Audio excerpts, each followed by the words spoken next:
Phambili the war continues. This is your host, Spusiso, the South Africa's special one. Now, let's build up Cape Verde versus South Africa.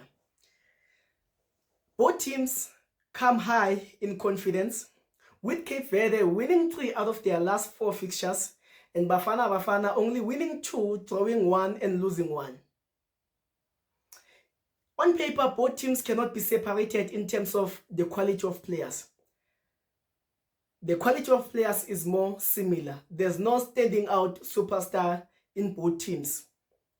Both teams rely on all the team members to win a particular match. Cape Verde comes with a higher scoring rate into this game, and Bafana comes with less goals conceded into this fixture. If you've noticed, 5 out of the goals that Cape Verde has scored on their last 4 fixtures, 5 of them have came through mistakes. 2 goals against Ghana, it was defender errors. 2 goals against Mozambique. 1, it was a blinder from the keeper who only saw the ball when it was just close to him. The second one is the mistake by the defender who didn't look over his shoulder to see whether there's anyone near him. They pounced the ball and scored. The last one is the goal that they scored against Mauritania, whereby that defender decided to pass the keeper without checking where the striker is, and they pounced also on that mistake and scored via a penalty. Now, if there's one thing that South Africa has to avoid in this game, is that they should limit the number of mistakes. Cape Verde capitalizes on mistakes. They press very high, they play as a team. They go forward as a team, they go back, they defend as a team. For Bafana to win this game, we must limit the number of errors that we make in this particular game. Now, both teams will set up in this manner, possibly in this manner.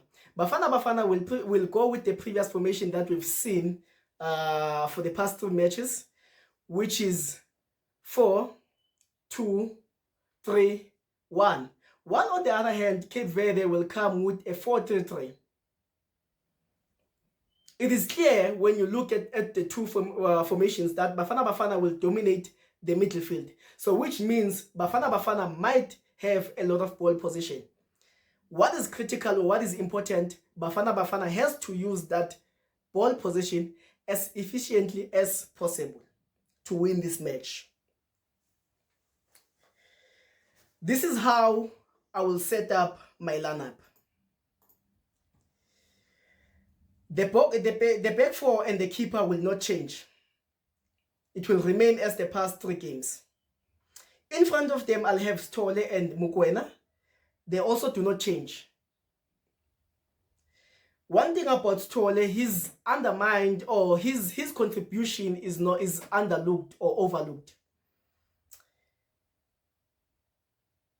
People are praising the defense itself, but one thing I've noticed about Sithole is that he's a shield. He's the first protection for Bafana.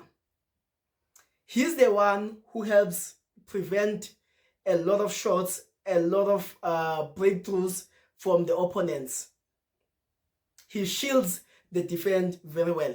Even though going forward, he might lack a couple of 1 or 2 things, but when it comes to defending, he's exceptional. In front of them, I'll have Masego, Zwane, and Morena. Instead of Pesitau, I'll have Masego. Now, the reason I choose Masego over Pesitau is because Cape Verde's defense is not as strong as you think. Now, being put under enough pressure, they are likely to crack. That's why I would prefer Masego to start this game, because I'll know he'll keep on facing them, attacking them over and over again until they crack. Unlike Pesitao, whom we have seen that he's currently off form, is not giving us what we expect or what we want from him. My striker will be Makgopa. Nothing changes. He has been doing all the basics, all the things that we want from a striker. Now, what's likely to happen in this game? Since we'll have more numbers or more players on the midfield, and since Cape Verde attacks as a whole and defense as a whole, possible things that might happen, we might catch them via counter or long ball. Now, if Pesitao was on form, we're going to using Pesitao, but then Pesitao at the moment, his form is questionable and his decisions are questionable. Another thing that I've noticed about Cape Verde is that their defense, they don't have the tallest of defenders. So I think Bafana might get their first corner goal. We might score our first corner goal because if you look, one of their central defenders or their center back, which is Lopez. Lopez, for perspective, he's shorter than Tembazwane. So you can just imagine how short Lopez is compared to Makgopa. So we have a better chance of scoring through set pieces, crosses, and corners tonight. We have a better chance. This game might not be as tough as the previous games that we've played. This one, it's likely that we'll dominate this match, and it's likely that we'll kill this match early as possible.